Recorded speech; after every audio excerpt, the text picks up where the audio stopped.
Yeah, go for it. Go for it. But no harm going live before the show starts. It's pre-show. Let me see.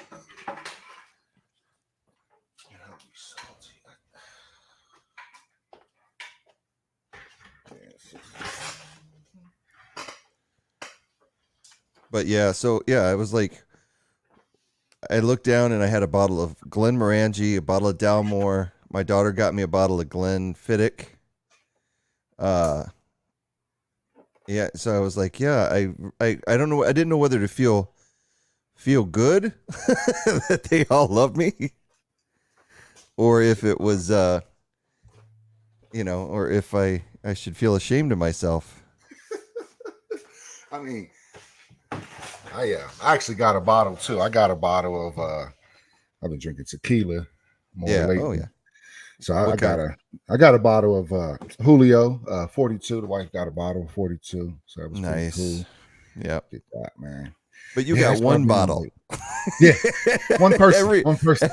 Everybody got me scotch, which is, I have no problem with it.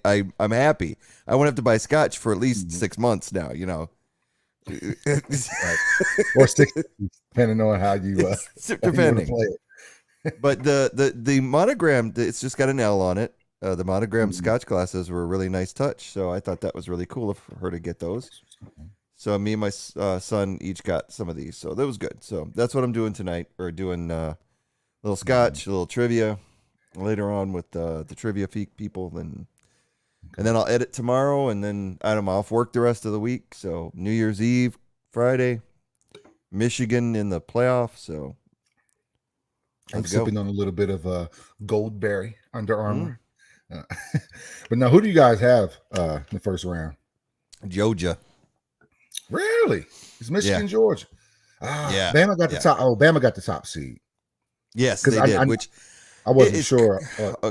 Here's my take on that. All right, and I'm biased because I'm a Michigan fan. So I'm going to put that out there first. I am biased because Alabama got the top seed. Michigan lost to Michigan State, a game that they had well in hand, and they blew at the end. They let Michigan State back into it.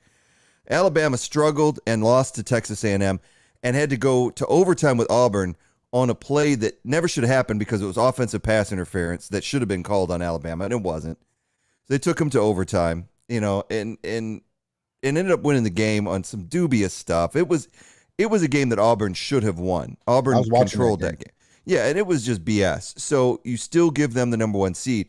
And the logic that they're coming up with, because Alabama beat Georgia in the SEC championship game, the logic that they're coming up with is, well, we don't want a repeat of the SEC championship game in the first round of the playoff. So you want a repeat of that in the championship game? Is that what you're telling me? Because you want 2 of the same conference in the championship game. That's what you're telling me. Because to me, I think that if you want to open it up to more of an audience, you'll want 2 different conferences. I don't want to see all SEC. I'm sick of the SEC. I'm sick of them. So and I'm glad that they're 0-4 in bowl games right now. They're getting the crap kicked out of them. Florida got their ass handed to them. Mississippi State got beat. I mean, they're just getting beat left and right. They're an overrated conference, in my opinion. Auburn lost to, speaking of Auburn, they lost to Houston. Yeah. And I know a lot of those guys. And they weren't even in it. They weren't even in it. As well, too. They weren't even... Wow. They weren't even in that game against Houston. Houston controlled that game. It was close, but Houston controlled the game. And this is a team, Auburn, that took Alabama to the wire. And they can't even muscle up against a Houston team. Yeah. So that's what I'm saying. I'm sick of the SEC always being in it. I'm sick of them just manipulating the playoff thing to get 2 SEC teams in every year. And I'm even of the thing. So who was your top 4? Who was your top 4 then? Well, that's hard. I would have to say Alabama because they did win the SEC championship, and it is hard to keep Georgia out of there. I'm not saying they don't belong in the top 4.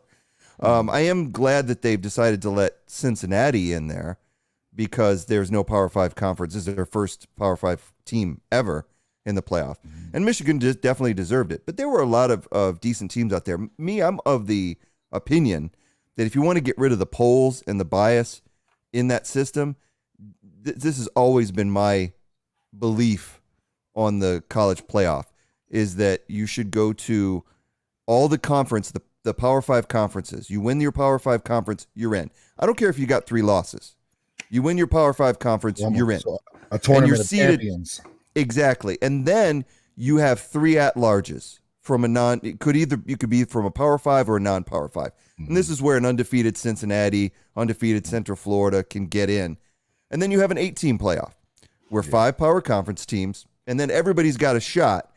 As long as that makes the conference championships mean more. They're almost become like a playoff game where every single conference championship, Pac-12, Big 10, Big 12, SEC, ACC, they're all mean something. You win it, you're in the playoff. That to me, I don't care how many losses you got. And so that's the thing is like Georgia losing their SEC championship, they could still get that at-large bid, but they get a guaranteed spot, kind of like the basketball championship. You win your conference title, your tournament, you win your conference tournament, you're in. And that's how I think it should be. But no one listens to me. I've called, I've left messages with the NCAA. I've left long voicemails. Nothing. It's all about the money, man. Michigan fans are going to pack the house. Alabama fans, everybody in that tournament, with the exception of Cincinnati. We don't know how their fans travel, but for the most part, man, Alabama, Georgia, Michigan, they know they're going to sell some tickets, and all of the teams deserved it. I think the top 4, it's appropriate. It's always going to take a lot for Bama to not even get the 4th spot. So you know how that is, man. They always want to get them in the tournament because they know. I agree with the 8 too. But I think if you go higher than 8, man, you may have to get rid of the conferences.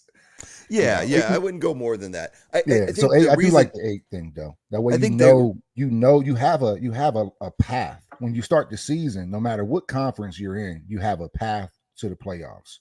Right. You can go, okay, well, hey, worst case scenario, I win my championship, my conference championship. I should be in. I wonder what type of I wonder if that takes away having to go undefeated all the time as well too, because these teams feel like one loss, you're done for the year. Exactly. And I think that kind of sucks because a lot of times teams don't really start to hit their stride until they get into their conference schedule and start playing a few teams. And so a lot of teams know they have to stack themselves up to play a tough non-conference opponent just to get up in the rankings. Somebody that, you don't have to play a top 10 team, but somebody that's decent. I mean, Michigan played Washington in the first game of the season. Again, at that time, I think Washington was ranked 8th and Michigan was unranked. So it was a big deal for them to win that, and they blew them out at home. I was at that game. But yeah, I think it does detract from having to go undefeated. But I think that in this day and age, let's just give it to the conference championships. I think the biggest fear is that they don't want there to be 8 teams in a playoff because then it's just going to lead to more expansion. They have this fear that they'll become like the NCAA basketball tournament where you'll have 64 and then 68 teams trying to get in, and nobody wants that. And I think I don't think it'll ever get that way. I think there is a potential if you do 8 and then that makes money that down the road, maybe way beyond our time, that it could be 16 or whatever. I think some of the problems come from let's say, because when you're in the SEC, I think East plays West most of the time, I believe. So I think they know if you set it up like that and somebody in Alabama's bracket beats them and never loses the rest of the season and they can't make it to the SEC championship game and Alabama's like automatically out of it. Not automatic, because you did say top 8. So maybe they'll be like the 6th seed. Exactly. Or something like that. So I guess it doesn't take it away. They'll be like the 6th seed, but then they're like, oh, then it's still, if you're trying to get more smaller schools in there, like Conference USA champion and stuff like that, that'd be wild, man. I think it would make for a good tournament. You get some good upsets because a lot of these teams can beat each other on any given Saturday, man. Right. We've seen it happen. I tuned into that Alabama game because I wasn't watching it. When I was looking at the scoreline, a little ticker, I said, wow, 9-6? Like, what's going on there? I know, right? It's crazy. And then they did catch a break with that pass interference call for sure. Yeah, it was. It was definitely OPI in the end zone, and I was screaming because I like Auburn. I lived in Alabama for a while, so again, I'm a little biased, but I did think Auburn deserved to win that game, and it was taken away from them, and it is what it is. You can't you got to deal with it in college football. I was just tired of seeing Alabama in there all the time. Give me 1 year without Alabama in the college playoff, please. But we'll see how it goes. I mean, COVID's going to screw things up. I mean, it's screwing things up in the NFL world because we've got, guys that are out in teams all over. And now it's happening where they've canceled now 5 bowl games. So the Hawaii Bowl was canceled. The Fenway Bowl was canceled. And it's crazy. It just keeps racking up. The Military Bowl. So a lot of teams just haven't been able to field the teams. So they've lost 5 bowl games. So now what they're doing is they're locking down these top 4 teams to make sure that nobody gets sick. And one of our guys, our safety, was looking like he was going to be positive for COVID. That was a rumor. Turned out it's okay for now. Well, we'll see. And it would suck to get to Friday or even after it. Say Michigan beats Georgia, and then they all come down with COVID before the championship game against Alabama, assuming they beat Cincinnati. And it really suck. I mean, the way COVID does, it's going to put asterisk on the title no matter what. So we'll see where it goes. Especially when NCAA already comes out and they tell everybody, look, you can win even on forfeit. It's good enough. Can you imagine national champions without having to play that game? That's wild, man. Go back into the old days of just the polls deciding who the champion is. But yeah, it's crazy. So I've noticed since I am remote that my Reaper software is not picking your mic up. It's just picking me up. So what I'm going to do is just let this record on the live stream and then rip it onto my Rodecaster from the live stream. It's all I can do. Limitations, I'm on the road, I'm remote, so it sucks, but it is what it is. Gotcha. So we'll just have a good a live stream and then we'll transfer it. Yeah, I didn't even get a chance to test it with you on there, and now I'm realizing that my mic's getting meters, but every time you talk, I'm getting nothing. I can hear you in my headset, and I think it's because of the way I've got the setup, but it's too late for me to change the settings now, and I don't think it would work anyway. So I know I can rip it. I know I can pull it off of I'll find a way to pull it off of the internet and then put it up on the podcast. So we've got a minute before we go live and start talking about the Eagles. We just talked about the college football stuff, which is cool. And then Liverpool ended up losing to Leicester. Man, that was wild, man. But my palms are still sweating from Chelsea giving up that late goal to Danny Welbeck. As soon as Danny Welbeck came on and said, man, it would be terrible if Danny Welbeck came. But honestly, man, Brighton deserved it, man. They outplayed this today. They really did. They really outplayed this. Trey Bell, 88. He's asking what drink this is. This is Dalmore Scotch that I got for Christmas. I truly enjoy it. My sister-in-law, my daughter-in-law got me that, along with this beautiful glass. It's monogrammed with an L on it for Lee, which is nice. So I'm friggin' it's the New Year season. Might as well. I mean, this is I think the one time in the course of the year that you're allowed to drink like straight from Christmas straight through New Year's because you're off. So, I mean, am I wrong? Am I proving that I'm an alcoholic again? Yeah, I mean, pretty much everybody. This is the holiday season. Yeah, exactly. All right, let's get into the show. We'll do the countdown thing and we'll get right into it. Here we go.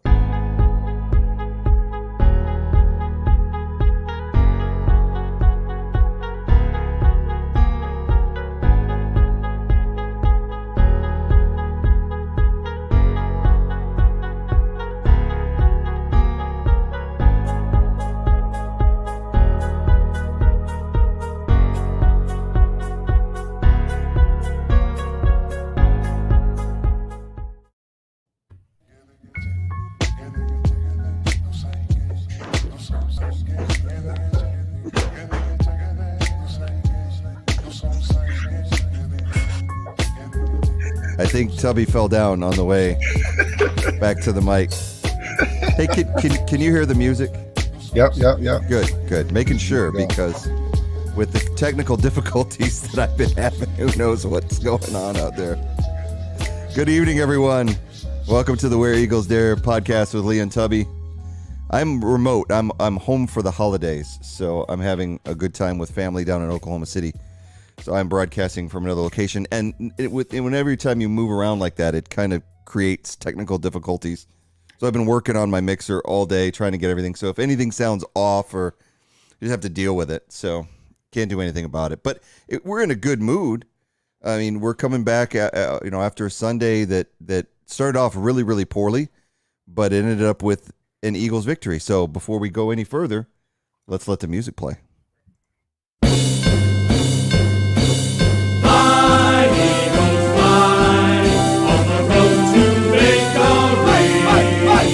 Fly, Eagles, fly, score a touchdown, 1, 2, 3. Hit 'em low, hit 'em high, and watch our Eagles fly. Fly, Eagles, fly, on the road to victory. E-A-G-L-E-S, Eagles! This year, we've been able to play that song. Very happy to do so. I mean, hey, at the start of the season, we didn't know how many times we're going to be able to celebrate victories for the Eagles. And the schedule, we knew coming into the schedule. We talked about it long before the schedule. When things were rough and they were sitting at 2-5, we were like, look, we know what we've got coming up. We know the teams that we got coming up. This is an opportunity for us to get it back together. If the team is truly worthy of making the playoffs, they're going to beat these weak teams like Detroit.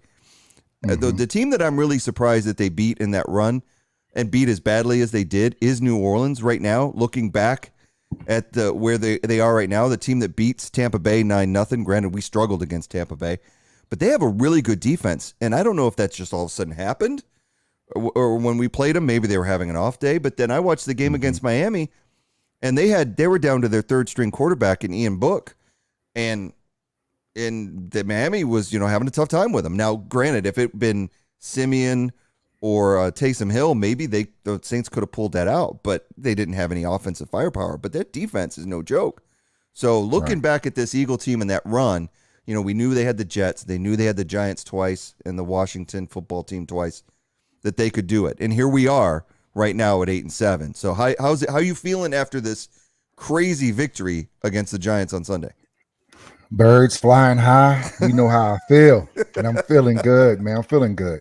Man, for a team that was, sitting here above 500, most had them, about 4 to 6 games to win this year. Prediction wise, Eagles will win 4 games. To sit here, at 8 wins, playing the best ball we've played all year, I believe. I think now, granted, we've played some bad teams with COVID and things like that, but overall, man, I think right now in our conference or our division, rather, I feel like we can only beat ourselves with careless mistakes and almost those mental mistakes like that kind of plagued us in the beginning of the season with a lot of penalties and stuff like that. Then we cleaned it up for a stretch. And last game, we kind of got back to it against the Giants with a lot of penalties. So I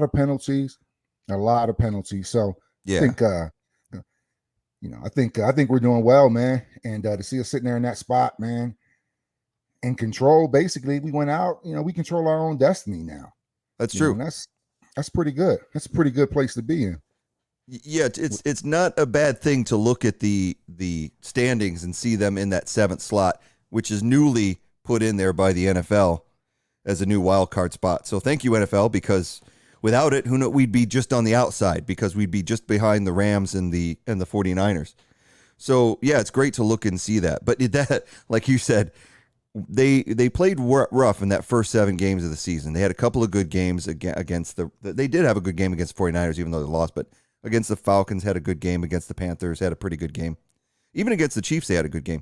But they struggled, like you said, with bonehead penalties. And in this game against the Giants, it was almost starting out like the first game with the Giants that they lost a few weeks ago and looked really, really bad.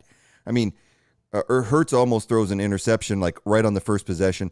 And don't ask me why they were passing on every down on the first possession. I'm like, what? We've talked about this, Nick Sirianni. Did going to the hotel for a week with COVID make you kind of temporarily lose your mind or get some amnesia? Because what are you doing throwing on the first 3? And then they threw, I think it was 7 out of the first 8 offensive 7 plays. out of 8, and I think it became 10 out of 15 first 15. So just just uncharacteristic of us of what's been winning for us. You know, we have a formula, and we've known this, and everybody in the media says it: run the ball, run the ball, run the ball. And then they run one time with Miles Sanders in the second possession, and he peels off 12 yards, and then they go right back to the passing game, and Hurts nearly fumble. He fumbles, and it was recovered. So he's going back to this regression in this first half, and I was trying my hardest because here was the difficulty I had. I was on the road coming here for the holidays, so I'm watching it on my phone, and I've got you on the text. And after the previous Washington game where I was kind of losing my mind and being negative, I was like, I'm not going to do that this time. I'm just going to calm down. I'm going to zen. I'm going to find my zen place. 4 quarters in the game. 4 quarters. It's 4 quarters. Yeah. But when it was, I tell you what, when it got to be the near the end of the second half, this is how I felt, was just this. I'm going to blind with a lamp. That's how I felt. I was like, I can't take it, man. I was losing it because they're sitting there late in the second quarter, and they're still, we had a missed field goal, and he's like, this, and Jake Elliott has been great all year, and then he's missing a field goal. How many drops did they have in the first half? I mean, Goddard dropped a wide open, Sanders dropped a wide open, Gainwell, everybody was dropping him. Rager, what was great when Rager dropped his, man. Oh, the fans gave him, they ripped him a new one off of that. So it was when he dropped it. Yeah, it was a start. It was a crazy start, and the start made me feel like what's his name? Remember I text you like, man, I feel like deja vu because come out. It almost felt like the same play where Hurts fumbled against against Washington, and you're just like, man, same thing, same kind of scramble play. And I think Nick and Jalen, it's like they both come out, and it's like they go through this little. I don't know what it is, this little fumbling, where they can't get it right. And then once it goes right, it's right. It starts to look really good. And I think, Jalen needs to understand, look, man, you don't have to make every single play. The same thing, you roll out to the right and, the interception, you almost throw that. It's because you're trying to make every play. When Jalen is playing at his best, it's when he's just trying to make the play, not every play. Right. Not, I'm sure when you're as great of an athlete as Jalen Hurts is, I'm sure that you go back to the times, your whole life, you've probably been the best player on your team where you had to make those plays. You've had to make those hero plays. But in the NFL, man, you just got to make the right play and just live with the right play. It doesn't, that's where, he's tipping, going out of bounds where you're just like, come on, man, just throw it away. And he wants to make that last play. It's like, it's not even needed. No. It's not even needed. So those things, man. And when he gets out of that hero mode and he's just running the offense, it looks good. It looks good. So I think, man, those 2 starts from Washington and then the Giants game, they look so similar. I was like, oh man, come on, we got to step it up. And then I was, why are we throwing the ball so much? So yeah, definitely that first half was forgettable for sure. 3-3, especially with a terrible quarterback. Fromm looked really bad. Oh, I know. Yeah. Fromm looked really bad. He looked like he was still. He looked like he was still at Georgia.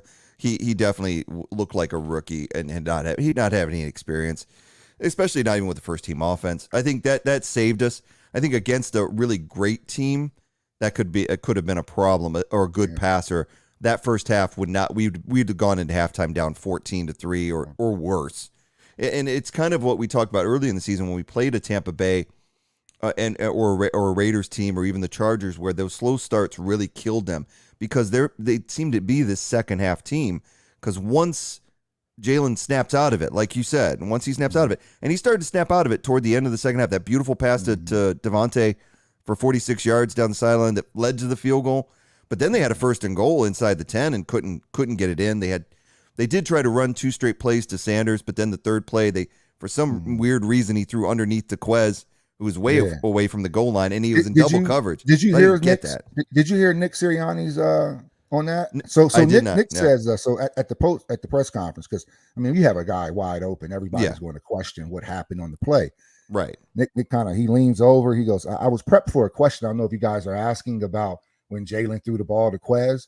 So he goes, well, it was a blown coverage by the Giants. He was never supposed to go to Goddard on that play. He was like, he was just saying Jalen eyes isn't there. He's not there yet, as far as, And then he was like, and also you can't predict a busted coverage. It always looked bad. He was like, the route was for Quez to go shallow. Remember, I even asked you, why is Quez so shallow?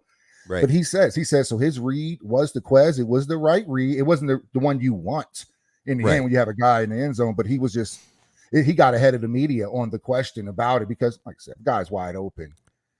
Yeah, you're going to question it. So he gave the explanation as far as like, his first option is Quez there. But, I'm talking to you. I'm like, man, your first option should be Goddard. But, it is what it is. If your first option is Quez, you think he's open, you throw it. I guess that's where I'm talking about. If that's the play, take it. You live with it. It sucks. We wish you could have threw it to Goddard, but at least we didn't turn the ball over there, trying to force those back end throws like the last game. So I didn't know if he was, I don't know. It was like, but it sucks when you missed it. But it was a busted coverage. That's what Sirianni was explaining. Like his eyes wasn't even there yet, like as far as to even see Goddard. His first check was Quez. I never heard Sirianni's. I did hear Jalen talk about it, and that's why I wasn't even going to mention that Goddard was wide open because we've seen it before. This happens. It's not like that Jalen's missing wide open receivers all over the field all the time. And Jalen really gave the best answer, and I was even going to include it in the show, but I'm like, it's not even worth bringing up right now because he's getting too much heat, and I don't want our show to do that as well. The truth is, Jalen gave a great answer, said he went through his progressions, and when he even looked over at Goddard, there was a potential for somebody to make the play, and then he'd moved on. So his progressions had already shifted away from that area of the field. And if you watch the play, it's a bang play. It's real quick. So anything can look worse than it is when you're watching it in slow motion and you're breaking it down. It's not great. Yeah, if he throws it on time, but again, we're dealing with a quarterback that is technically in his first year. And once he did get out of that and he started to snap out of it, the second half was a thing of beauty. Started with the brilliant forced interception by Fromm. I think that kind of it lifted the Eagles' spirits up going into halftime 3-3. We get the interception. Was it McLeod that made that first interception? McLeod. Yeah, he was all over the place. In fact, I'm going to jump ahead. The interception at the end of the game by Singleton was McLeod tipping it into his hands. Yeah. So McLeod was all over the place. Got a quick text message here from Cash circa 83. He says, my guys are back in the chat, or he says, I'm back in the chat. I'll go ahead and give that accent. I've been busy, loving the consistency. Now let's not F up these next 2 weeks. Yeah, and that's true. We got 2 weeks to go, and there's some, it's an interesting type of scenario that can happen for the Eagles if you look at it right now after that game. Let's bring this up real quick. So we're looking right now real pretty in that playoff spot right now at 8-7. We're actually tied with the 49ers, but they beat us, so they got the head-to-head on that. But there's a lot that could happen, and it basically comes down to this. They can clinch a playoff spot this Sunday if these three things have to happen, or four technically. Eagles win in Washington, Vikings lose to the Packers, and the Saints lose to the Panthers, or the 49ers beat the Texans. I don't know how that 49ers beat the Texans thing, since the Texans are AFC. I don't know how that works into it. It's got to be this conference or this not. I don't know. I really don't know why that has anything to do with it. That one kind of confuses me. But if you look at the other two, okay, so Eagles win in Washington. After the way that Dallas treated Washington this past week, and after the way the Eagles treated a COVID, demolished Washington, definitely a possibility. Vikings lose to Packers in Green Bay, definitely a possibility. And then the Saints lose to the Panthers. Right now, we don't know who's quarterback for the Saints right now. That's a little bit harder. That's a little bit harder because the Saints got a good defense. Panthers are going back to Sam Darnold. They're kind of in disarray. We don't know how Darnold's going to play. Right. They should say, if the Saints have Taysom Hill or Trevor Siemian playing, they should win that game. But 49ers beating the Texans, here's the problem with that, is Garoppolo is out with what he fractured or broke a bone in his thumb and his throwing ACL joint or something like that. Joint, it's just ouch. When I heard it, I was like, I don't like that. So he's definitely on the shelf. So they're looking like Trey Lance is going to be in there. So that's not a given. You beat the Texans, especially with Davis Mills playing the way he has, beating the Chargers. The Texans throw me for a loop where they come out. They're like the Lions beating Arizona. It's like, what? How did the Texans beat the Chargers? But they did it. So there's nothing guaranteed for sure. But these are definitely plausible. For me, I think I've talked about it. I don't want the playoff hopes coming down to having to beat Dallas in the final game. I really don't. I know we've got him at home, but that's just too much of a unknown. It's too intense for me. I don't think my heart could take it. Now, granted, if it comes down to that, I'll be ready for it. But I like the fact that it could wrap it up this Sunday. That would be really nice going into that final home game. So we'll see what happens with that. But yeah, the second half of that game had so many great moments considering the first half. Talked about the penalties in the first half was really horrible. I thought the offensive pass interference on Devontae Smith was ridiculous. He's a mosquito. He can barely touch anybody. He comes across, barely makes contact with the defender, barely, and he gets thrown for it. Then we get a defensive line holding call. Who gets a defensive line holding call? Give me a break, refs. I lost it on the 3rd and 12, 3rd and 14 or something like that. You get that call. That's when I was just like, man, can anything go right for us? And then things started too, man. We had I don't want to skip that. We had 4 straight drives where we scored, and that's all you can ask for. And you know, the Eagles are up there. I want to say in the top 5 as far as scoring drives. And I looked at some last week as far as coming away with points. You know, it's just we're sporadic when we do it, and then when we do it well, we do it really well because we'll run off points just like we did against Washington the week before. When we get going, we'll just start running them off and just like touchdown. And the same thing here with the Giants. Imagine we dropped the pick. Was it Slay dropped that? In the first half. Their field goal came out of that. If he doesn't drop that, they don't get any points in the first half. Chelsea. I'm just thinking about the game earlier. Kelsey. Think about Chelsea in that Brighton game, man. Chelsea was dribbling. Kelsey dribbled a few balls backwards. I thought it was wild too. Like, man, Kelsey's dribbling a few snaps. I was like, man, everybody just seemed out of sorts. But I want to give a shout out, man, to Herbert and Dickerson, man. I think they've played well. Yeah. I think they played well. I need to give Herbert. You know, he was at center. He's definitely a better guard than he is a center. Yeah, I'll give him that, man. But he's played well next to Lane. I got to give him props for that. He's been playing well on that. I think with Brooks being out and never to return, we were told he was going to play weeks ago, and we haven't seen Brandon Brooks. And I think it might be the end of his time in Philly. I don't know because we just can't count on him. It's too many times we've not had him there. And I think Herbert, at least from the running perspective, this offensive line, what we have right now, with Dickerson, Kelsey, Mailata, and Lane and Herbert they are probably our best running offensive line that we've got. They just knock people off the ball because it didn't matter who the Eagles had in there. And it sucks. We got to bring up the Miles Sanders injury. Fractured his hand. Just after, I think it was right after I said to you on the text, man, isn't it nice to have Howard and Sanders both in there at the same time? Look at this. Crack. Broken hand. So that sucks, but you have Howard in there and you have Boston Scott in there, and you're not missing a beat because this offensive line, I think we could get AP in there. We could get Todd Gurley in there off the waiver wire. You know, we could we could put just about anybody in there right now that's halfway in shape, and this offensive line is going to open up holes. You're right. They deserve a lot of credit. Yeah, man. Cash said Slay had the sun in his eyes. I guess he was complaining. He had that ball. He had that ball on 3 different occasions. Like, bro, just catch the ball. I think he's trying to pull a Goddard where he's trying to run before he actually catches the ball because he has 2-3 touchdowns this year. Slay? No, he has at least 2.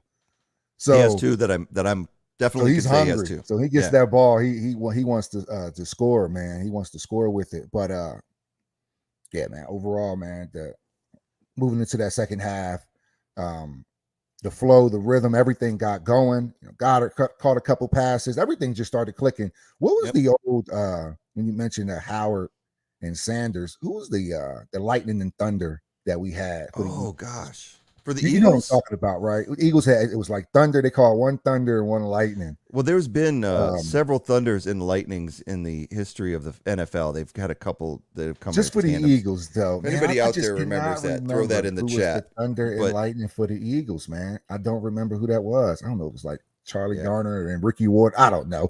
That's a pretty good pull. That's a pretty good pull, I would say. But I remember being a thunder and lightning for like the Chargers. I think when LT was there. Yeah, they had one too. But I think Sproles and LT were really big at that time. So yeah. They were like a thunder and lightning. But yeah, so it was.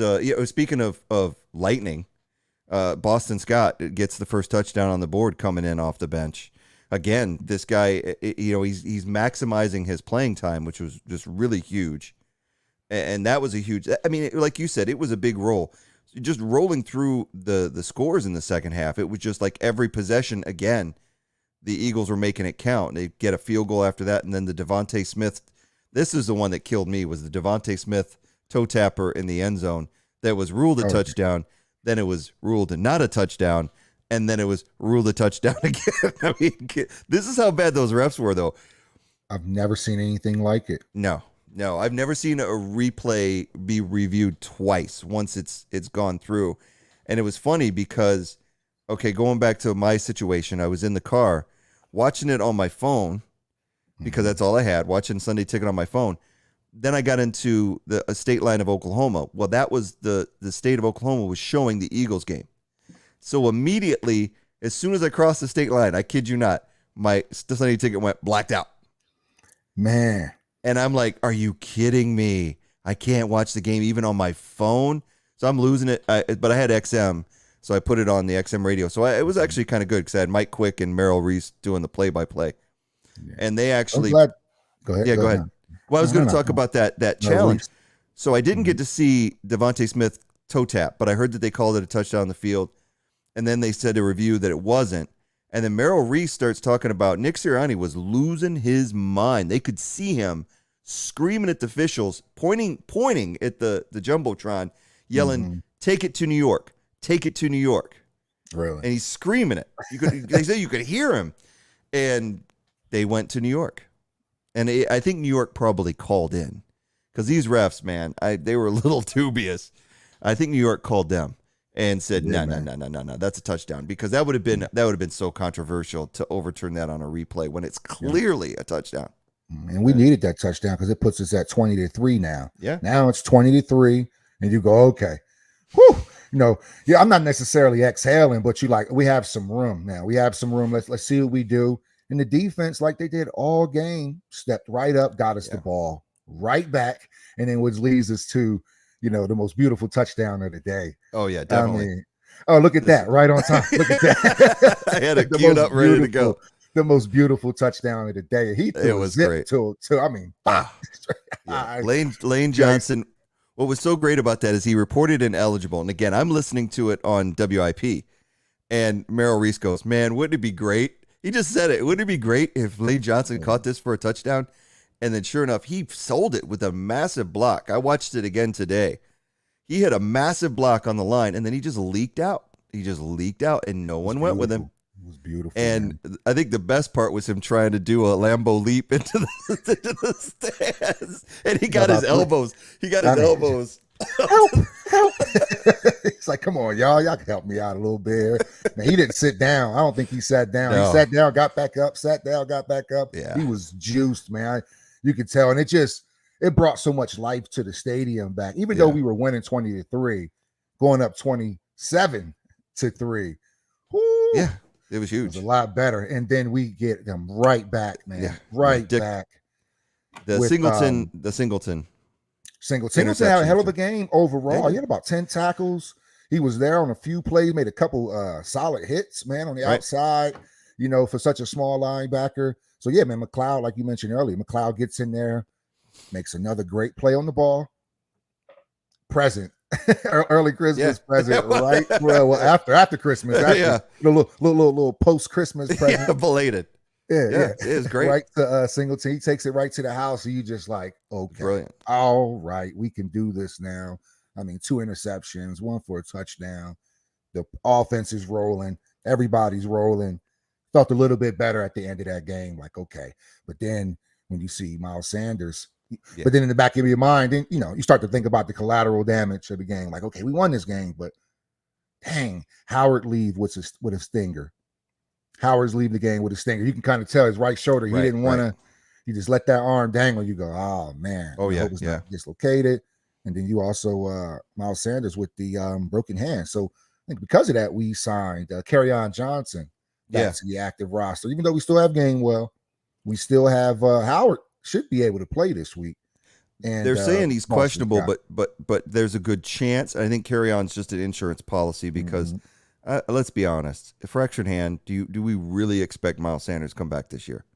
I don't know. I think it's a matter of they don't want to. They don't want to put him on IR. Where it is probably because they can put those padding, those special gloves, and I hear you though. That is something because ball security.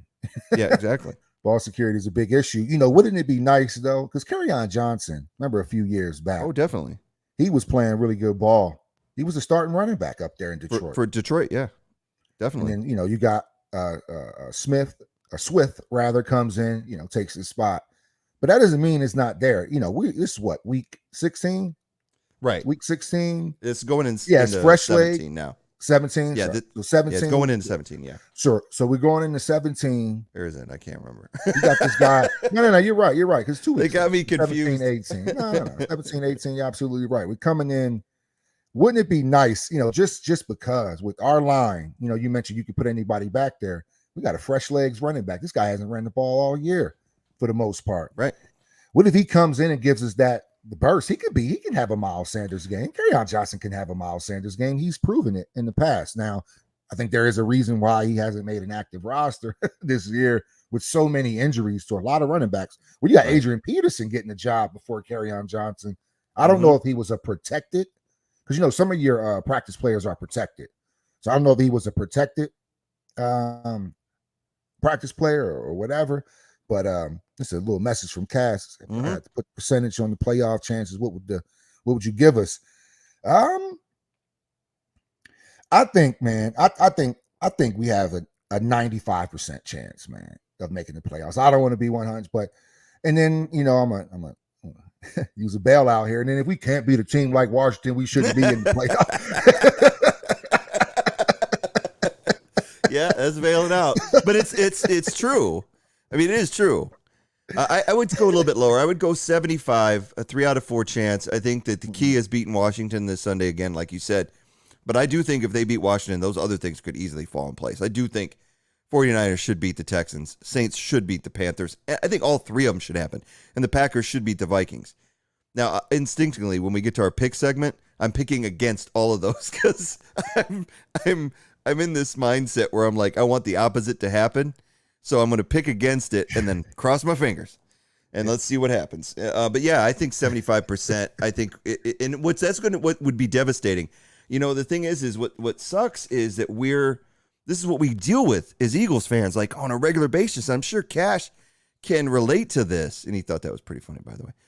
But he can relate to this as an Eagles fan. We get roped into this every year. They heighten our expectations. We get all excited by the season. Midway point, we're just like, well, whatever's going to happen. And then they get on this roll and they suck it in.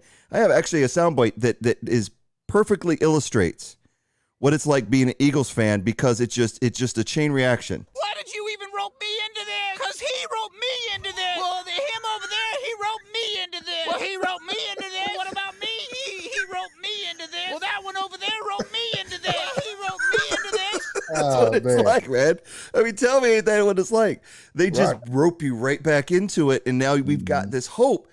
So when you say 95% and I say 75, that means right now you and I feel pretty confident that this is going to happen. And if it doesn't, God, Lord, I mean, yeah, it's rough. It's rough. It's going to be a rough couple of weeks. I mean, but if everything falls in place on Sunday, then we'll be flying high. And part of me actually, like I said before, I don't want it to come down to Dallas, but part of me does too. I'd love to see us whip up on Dallas to get into the playoffs. But that would be nice. We owe them a beating. They've shown that they're chinks in the armor the last few weeks. Their defense is playing great, but there's chinks in the armor on that offensive side. Dak has been way loose with the ball. There are issues there. So, it is what it is. We'll see what happens. But yeah, I say 75, 95 could be it. But going back to what you said about Kerryon Johnson in the running game, it would be great to see him come in and rip one off because I do think behind our offensive line, because I saw Todd Gurley was out there, and that's why I mentioned that, because I thought that would be somebody who they'd go after. But Todd Gurley's more of that Jordan Howard type of runner, north-south, where I think that Kerryon gives him a little bit more mobility. And if Jordan comes back, then we still have that straight-ahead runner. And I think Jordan will be back. I think he was going to do everything he can to play on Sunday. and I do think Boston will play well. And that brings us to the segment that I love each and every week. That is.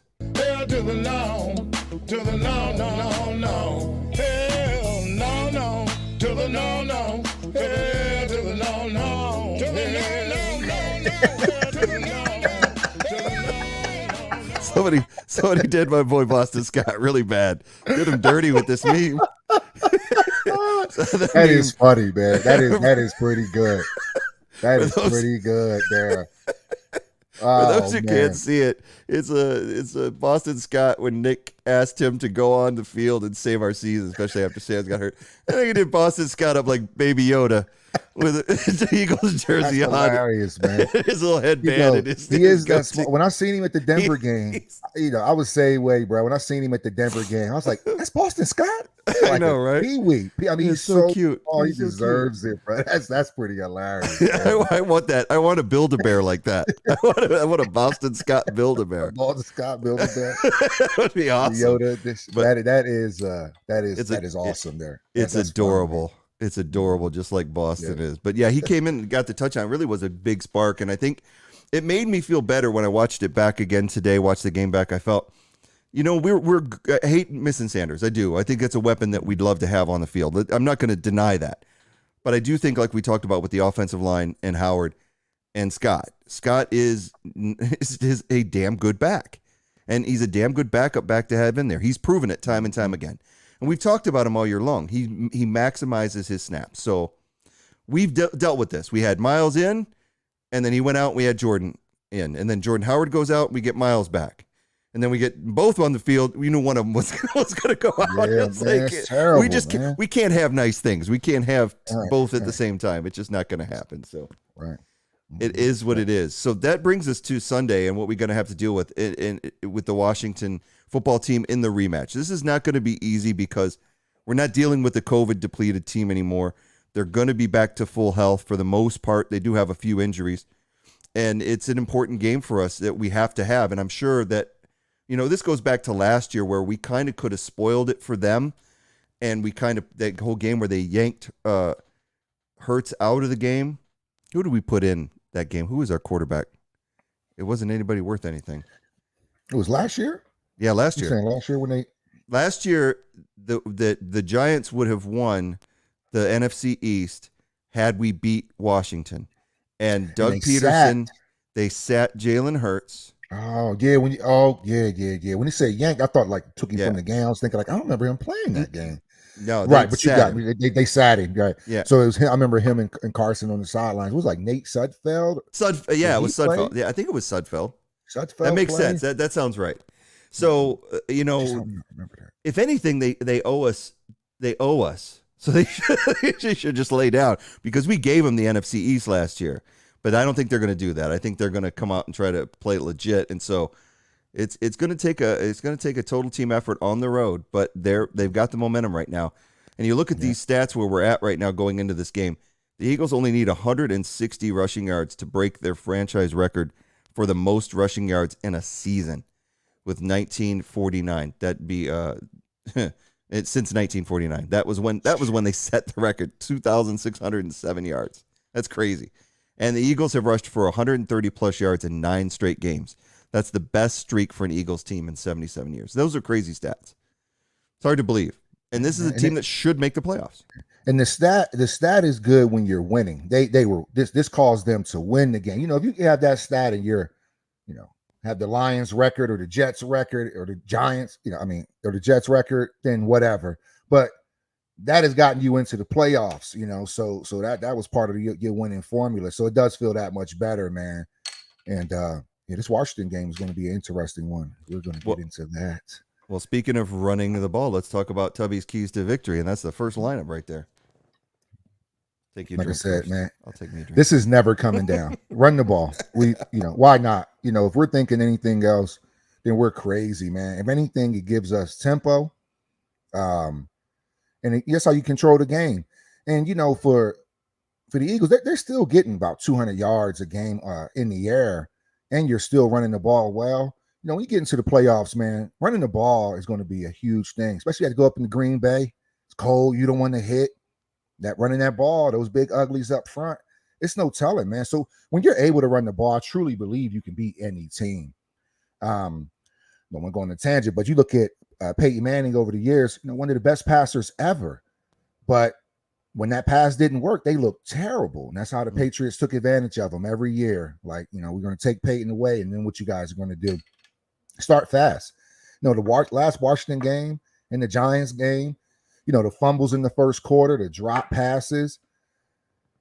We can't have that, man. I think with Washington, I think they're going to come in and try to play spoilers for us. But I think if we start fast, they're going to be thinking about their vacation. They're going to be thinking about, vacationing with their family in July and what beach they're going to be on this spring, because they're going to be like, look, I'm just trying not to get hurt. But I think if we keep them around, Heineke's a gamer, man. If they keep him around, he's going to try to, they want to see if they could do anything to accomplish anything this year, stop us from going to the playoffs. I think they wouldn't mind it. I think they wouldn't mind it at all. And Hurts, keep it simple. Like I talked about earlier, you don't have to make the hero plays. When Hurts went 20 for 26 against Washington last game is when he kept it simple. You take those 3 drops away, and I mean, we're looking at his best game of his career. So it's there. Keep it simple. Do what you did after that mistake or after the fumble, because right after the fumble they played well. We had the Mailata holding penalty that stopped the drive, but really after that fumble, he hey, I don't have to make all these plays, and he played really well, man. So, you went 20 for 26 against them last time. I don't see why he can't repeat that. I mean, we know Washington has their guys back, but I think if we keep it simple, run the ball, make quick decisions with the ball, no hero plays. I don't think we struggle. It's always going to be a good game. It's a division game. It doesn't matter. It's a divisional game. It's going to be a tough game. But I think if we get them out of there early, I think we can have them fighting on the sidelines like the Cowboys did. Yeah, that's a good point. Sir.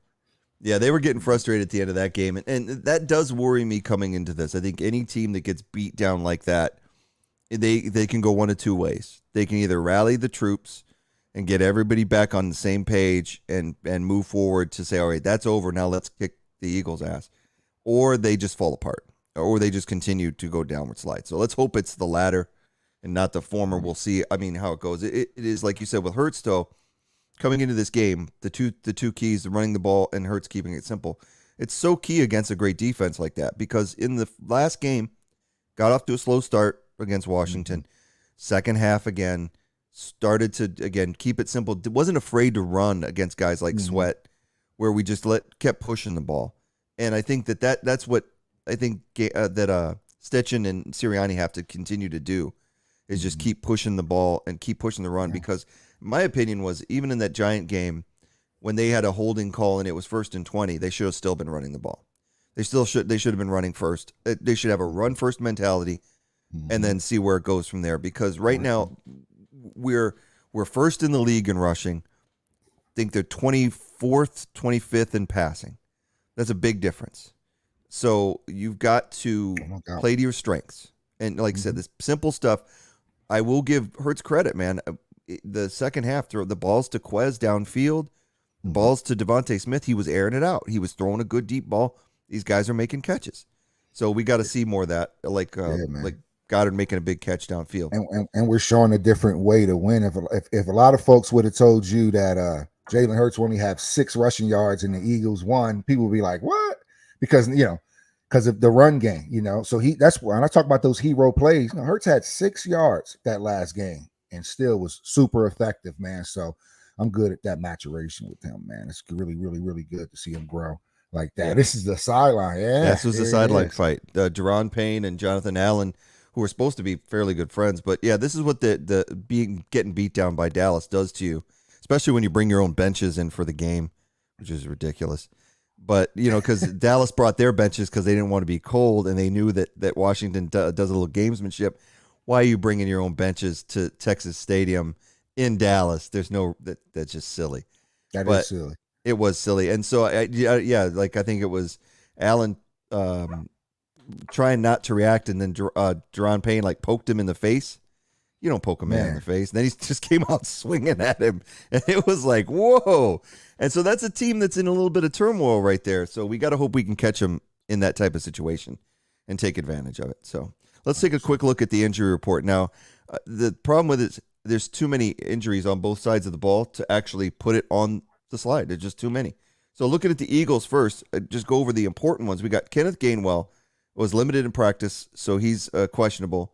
We got Hurts is questionable with an ankle injury, but he's had that for a while now. He's not going to be in there. Of course, Brandon Brooks, now they're saying week 18, whatever. I'll believe it when I see it. Derek Barnett is on the COVID list right now, which hurts. Of course, Sanders out for this week. They're saying expected return possibly week 18. I don't feel good about that, but we'll see. Stranger things. Howard, of course, we mentioned, has a stinger. He's questionable, but all signs point to him going to try to give it a go. Kevon Wallace is hurt again with a hip pointer. He's questionable. Herbig has got a knee injury. He's questionable. We need him in there. Davion Taylor, questionable. Actually, he's on injured reserve, expected to maybe return this week. The thing I will say about the linebackers, because we mentioned Singleton, but Edwards had a pretty decent game, but Jannard Avery was all over the field too. Our linebacking core is really, after we ragged them for the whole first half of the season, they're playing some really good ball. Well, we got rid of Wilson. Wilson was the number one was, guy, and he's in he plays for the Texans or something like that now. Yeah. So I think they even cut him. I think he's been cut again. But Eric Wilson, it was a good point you made earlier in the season when you were highlighting that, man, what's up with Wilson? Mm-hmm. And soon as the Eagles have made a lot of changes throughout this season in general, man. They've grown. I think they were a lot of pressure, a lot of high expectations for such a young team in general. And they've made a lot of changes throughout the season, man. And it's just been all trending up. Mm-hmm. Most of the change, we just tried to fix, you got to think, man. The first, I think 5 games or so of the season, we were the lowest rushing attempt team in the league. Yep. Now we're the highest in the team. That's a change. That's growth. Hey, we came in with a game plan this season for whatever reason, and it didn't work. But we talked about the play calling. We talked about the 40 to 50 passes. What is going on? And most of them are RPOs. Mm-hmm. Just nothing really looked fluid on the offense. As you just keep going, then you start finally. Hey, remember against that Tampa? It was that Tampa game when Miles Sanders rushed for a first down, and the crowd so sarcastically cheered. I think that was a turning point in the run game for the Eagles. Just that's the heavy sarcasm. I'm not saying we got it right immediately, but if you were there, you had to feel it. You had to feel it. And I think when the Sanders injury went down, we were forced to do more designated runs versus the dynamic run plays. The RPOs, the dump ball, because you have Howard. And I think that Sanders injury ended up being a gift for us, man, because it changed everything that we did offensively. Then going into that bye week, we have the Jets game. Jets game looked smooth. You running the ball. Minshew did a good job. Then you come back next week, play the Giants. You're running the ball well again. Then the Washington. Then you play. Yep. So it's all been just trending. Even when you have guys hurt, we haven't collapsed. Now, don't get me wrong. I will say this: we haven't played a team with a record above 500. It has to be said during this time. So it's going to be something different we're going to run into when we go into the playoffs, because more than likely we're going to be playing the number 2 seed. So I don't know, man. I like the way, just a little season in review really quick, just adding everything that's kind of, how did we get here? How did we get to 8-7 on the cusp of the playoffs? And, I think if Gannon gets on board with a consistent defense, man, I think 3 first-round draft pick. I don't want to get ahead of the season. I'm just trying to, it's hard to not to predict because we can have this level of success, man. I think the Cowboys should be a little worried, man. Should be a little worried. If they use all 3 of those picks and they use 2 of them on defense, it's just going to make that defense better. If against the Giants, Gannon did play a more press. He was playing a little bit a lot more blitzes, and that's what you got to do, especially against a guy like Fromm and Glennon when he came in. He backed off in the fourth quarter, but playing prevent. But you're up 34-3, whatever. They gave up a garbage time touchdown. But what I don't want to see against Heineke is, again, putting everybody back 10 yards off the line of scrimmage. He does that. It's going to make it harder for us to win that game because, again, we lose the time of possession battle. Believe it or not, the Giants won the time of possession in this game on Sunday, but that was a lot of it due to that first half just being nothing but punts. It was just unbelievable. But yeah, it's. I had to mention seeing that Kavon Wallace is out, Davion Taylor's out, but our linebackers have been playing really, really well ever since Wilson's been gone. Edwards and our Avery and Singleton. I'm really impressed with what they've been doing. The whole team is as a whole right now. But we'll see what happens against Washington. Looking at the Washington injury report, Antonio Gibson's got a hip issue. He's questionable. That's huge. Sweat is right now. He didn't practice on Wednesday. Questionable right now with personal reasons. Don't know what that means. We'll see what goes with that. If they don't have Sweat in there, that is huge. He's just the playmaker on defense. I don't like the guy, but he's devastating out there. Then we've got Steinmetz, their offensive tackles, on the COVID list still. And then you've got a bunch of offensive linemen looking on the COVID list. You've got Charles, Cosme, Jonathan Smith-Williams, defensive end, is questionable. Roberts, another corner, is questionable. So they're still suffering the after effects of that. The list is very long. Samuel is questionable with a hamstring injury. So that's huge for them from the wide receiver standpoint. But McLaurin will play. Heineke will play. So it's still not, it's nothing going to be easy. We'll see how it goes. We just have to play it out and go in there with the intensity that they need. And I think that was what was missing in the Giant game. And one thing we didn't bring up was, they had to play on Tuesday because of the COVID and then turn right around and do a quick. Granted, teams do that. They play on Thursday and then turn right around and play like on a Monday night or whatever on Sunday. It happens. So sometimes you have to do that Sunday and then play on Thursday. It sucks. There's nothing you can do. And so the Eagles could have been a little bit rusty from that or flat, but they got over it. They can't do that against Washington. Come out and push it, win the game, and then if things fall right, we're in the playoffs. If not, we still got one more game, and that's against the Cowboys in Week 18 on January 9th in Lincoln Financial Field. And I love this meme here that somebody sent me, and it was NFL teams really out here losing by 42 points to two dudes who kiss each other. I love it. I love the Cowboys memes. Keep them coming. I appreciate that. But yeah, that's good stuff. That's it. So Cowboys 11-4. They're no joke. They're as good as any team at the top of the league. I'm not gonna take anything away from them. They destroyed Washington. They've had their down games, and anything's going to be tough. But they do have them at home in the cold weather. Seems to always Eagles play really well in cold weather, late December, early January against Cowboys. So weird to see a game on January 9th that's not a playoff game, though, isn't it? Isn't that strange? 100%, man. 100%. We're still playing the regular season? Still in the regular season, January. Crazy. January 9th. This should be playoff time. Speaking of playoffs, the fantasy playoffs for your league, you actually ended up losing in your 5th place game, so sorry about that. I'm not worried. Yeah, I mean, well, you're not getting anything. You're not getting anything at all. I get you.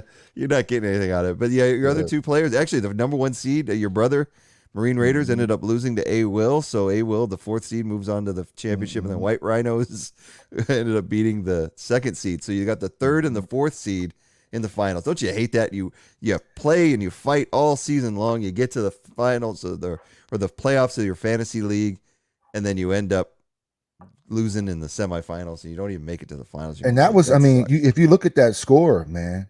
Yeah. Look how close that score is. What is that? 122. It's a little crazy. 122. 122, 28 to 123. Yeesh. Come on, man. That's Tyreek Hill, and they got him 3.9 points outcast.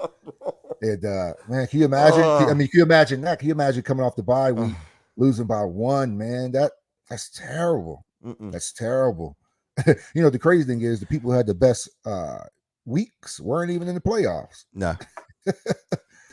Yeah, man. I had a pretty good week. I had the Cowboys defense, and they scored like 30 points against Washington. So it's crazy. That's wild.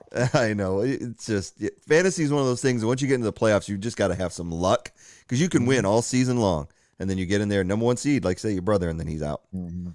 So that's moving us into the pick segment of the game where we do our picks against the spread. I run a picks game.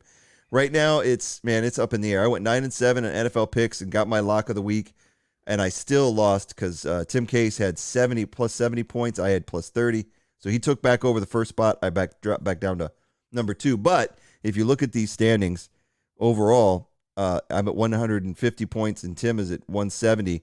So he pulled away from the rest of the field a little bit and making it into a 2-man race with 2 weeks left to go, plus the bowl games, which we pick. So we got others at third place is Darren Muir with 30 points. We got a tie there, and then another one, Zach Adamson at 30, and then Dustin Schmidt at 30, and then the rest are all below. So the way that works is you get 10 points for a correct pick, minus 10 for a loss, and you get one lock of the week, which is a double. That's worth 20 points either way. So that all being said, I'm going to get into my picks real quick for week number 17. I'm going to start with the Philadelphia-Washington pick, and this is purely me just being a negative friggin' Nancy, I guess. I'm going to take Washington getting the 4 points. Philly on the road, starting off slow. I don't want this to be reality. Again, I'm picking what I don't want to be reality, and I'm going with my head and not my heart. I think Washington, it's so hard to beat a division opponent twice in a row. I'm setting myself up for disappointment and then hoping I'll be pleasantly surprised when they win. I do in my heart, I believe the Eagles will win, but I think it's going to be really close. It could be 7 in that 3 to 7 point range. I do think that because I think that Washington's going to try to come out and they're going to play us hard. Moving on from that, before I move on from that, what is your pick for the game as far as score-wise? What do you think the Eagles are going to do? And I think 30-10, man. I think we can get to Heineke. I think if we get to Heineke, they have nothing on offense. If we can he looked really bad against the Cowboys, and then he was coming off of a 3 interception game streak. So he's at 4. He was out with COVID, but he's on like a 4-game interception. I mean, it's just 4 straight games he's throwing a pick. Right. So we just don't want him to do stuff like get out there and run. I know we're not or discuss the game, but 30-10 Eagles. Not just 30-10 because I'm just thinking about it like, he's one of those tricky players. He could just have a great day but I think 30-10. I think we'll get to him. I think our offense will play well. I mean, our defense will play well. I am a little surprised at the at that line. I didn't. I'm a little surprised. I thought it was more of a 6.5 Eagles. I thought, just me personally. But we'll see what happens, man. But I think it's a pissed off Washington team. Right. After last week, because you lose to the Cowboys. It's not like you lost to the Saints or you lost to losing to the Cowboys. Everybody in your family is going to text you and clown you. You know what I'm saying? It's the Cowboys. Yep. So that's where you get those trolls you didn't even know you knew trolling you. Like, what? Man, that really sucked against the Cowboys. Man, I haven't talked to you in 3 weeks, man. Now you want to talk to me about losing to the Cowboys. So they're pissed, man. And you know how guys are on teams, man. Payne and I don't remember who the other guy was. They may ball out for each other. Guys can be different like that. They go back to that next game. They play that much harder, overcompensate. You know what I'm saying? Like, okay, we're beefing. I'm gonna show you. I'm gonna show you that it wasn't my problem last game. These guys, man, some big dudes, man. These guys may come out balls to the wall, man. So 30-10, though, go Birds. And I can see that. I perfectly think that's. I say it's a high probability that that's what could happen in that game. I think that there are just the big mitigating factor for me is that they had so many of their offensive line on COVID list, and they still do. And if those guys play, it's going to make it harder for the Eagles to get to them. I think the Cowboys took advantage of that, and they just continually pressured them and forced them into those turnovers. I think that's where that's coming from. Their line has been really hurt badly over the last few weeks. So I think if the Eagles get the benefit of that and can get through that weakened offensive line, then you're right. It could be an easy blowout. I'm just going with I don't want, if I say that I'm picking against the Eagles to jinx the Washington football team because I want the Eagles to win so badly, that might ruin me saying that. That's how superstitious I get. So I don't want to say that's the reason I'm doing it. So I'm not going to say that's the reason I'm doing it because then that'll ward off the jinx. You get me? You feel me how I'm saying? Okay, good. So you understand where I'm going at. All right. So I'm not going to say anything more of that because that's not why I'm doing it. Right. No, I'm tracking. That's not why I'm doing it. I stress that's not why I'm doing it. All right. Moving on with these picks. We got Buffalo. This is a high spread, but it's just hard to not give these 14.5 points. Buffalo at home in the cold against a weak Atlanta team right now near the end of their rope. 14.5 points. I'm going to take Buffalo. Chicago giving 6 to the Giants. I would normally probably even think about taking the Giants, but after seeing BDN play last Sunday against Seattle and just ball out, man. Nick Foles on the field. I was like, man, if I didn't know Nick Foles was playing, I would have picked Chicago. He played a really good game. It was nice to see him out there slinging. And with that defense on his side, Nick is one of those guys that, man, he's in a good seat. And I think they could win this game and go out on a high. Kansas City is given 5.5 to Cincinnati. This should be a really great game. But Kansas City's playing really good defense on top of that great offense. And I know that Cincinnati and Burrow threw for 500 yards, but it's like, man, it goes up and down. They'll do that one week and then lose to the Browns. So I got to go with Kansas City, 5.5. Because Burrow, I can't trust this Bengals. They go up and down, up and down. Tennessee, Titans looking really good right now. 3.5, giving 3.5 to Miami. A good defensive team, not so much a great offensive team. I will give my son credit. I was down on them early in the season, but these guys have ripped off 7 straight wins. You cannot knock that. They're sitting there in their 7th playoff spot. So this is an important game for the Dolphins to go further. So it's going to be a good game. That's one that I really would like to see. Indianapolis, another team that is trending upward for the playoff hunt. They're given 7.5 without Carson Wentz. This is after Carson Wentz got put on the list. And I can't even remember who they've got coming in play for him. They tried to get Phillip Rivers to come back and play for him, believe it or not. He said no. That's wild. The Saints tried to get Drew Brees to come back and play for him, and he sent a picture of him golfing to the Saints manager and said, no, I'm done. I'm not playing for y'all. But, so we've got Indianapolis, 7.5 to Vegas. I'm going to go ahead and take Vegas in this situation because they've got a little bit more players than Indy does, even though it's in Indy. New England, another big spread, 14.5 to Jacksonville. But after Jacksonville burned me 3 times in a row, I'm never picking them again. So that's why I'm taking that. Tampa Bay, another one, given 13.5 at the New York Jets. Tampa Bay is out for blood after that 9-0 defeat to the Saints. Taking Tampa Bay. The Rams, given 3.5 at Baltimore. I'm going to go with the Rams because even though Lamar Jackson may be back on the field, I can't trust the Ravens at this point. They have not really shown me anything the last few weeks. The Chargers are given 5.5 to Denver after losing to the Texans.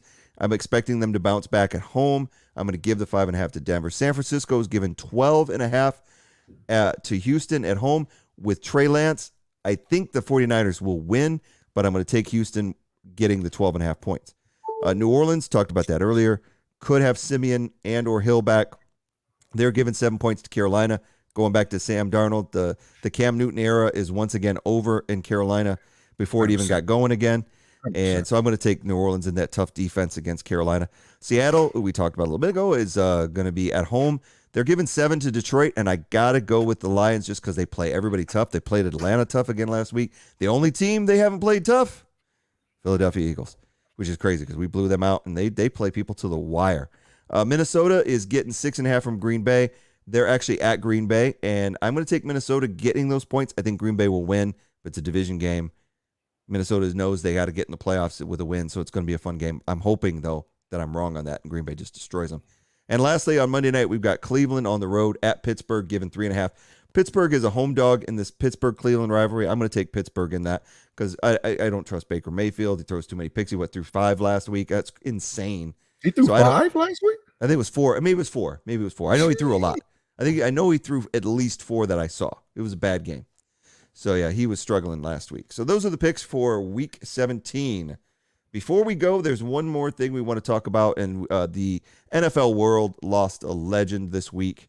John Madden passed away at the age of 85, and everybody knows who John Madden is. We don't have to run down his career accomplishments, but what you may not have known was that he was drafted by the Philadelphia Eagles. I did not know that.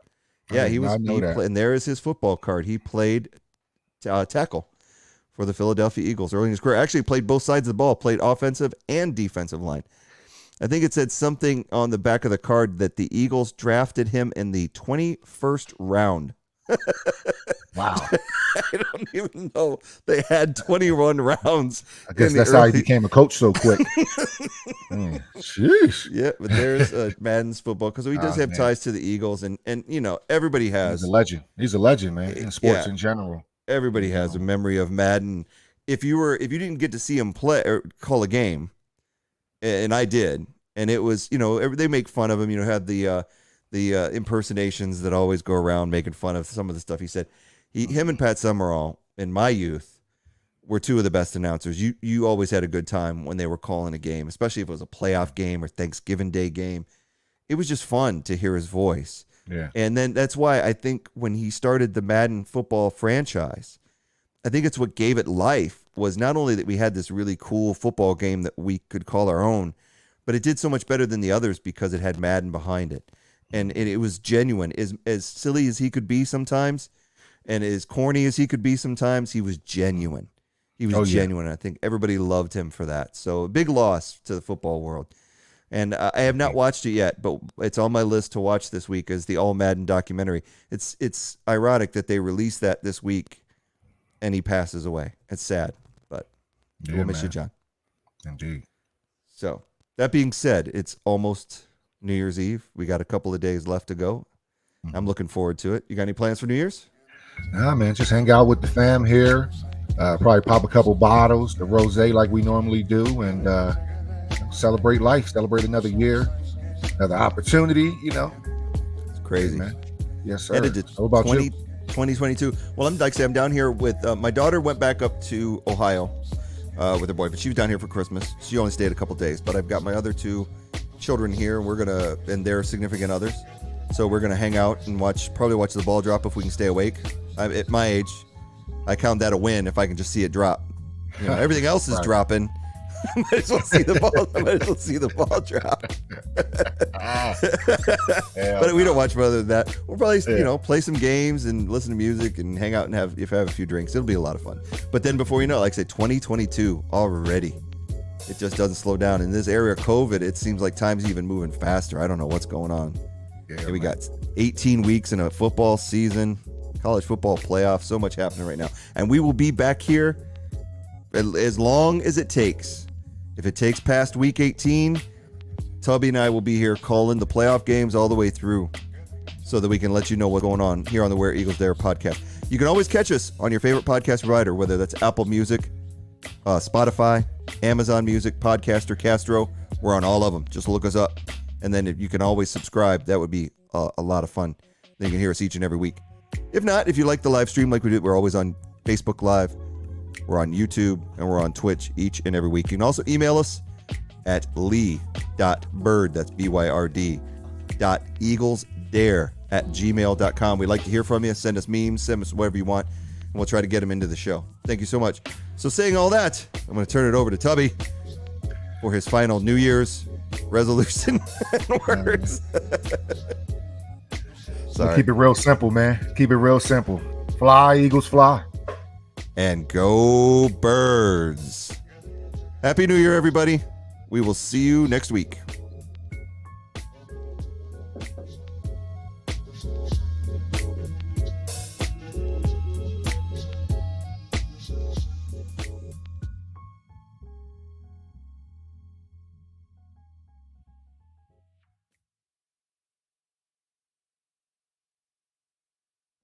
Sound back up.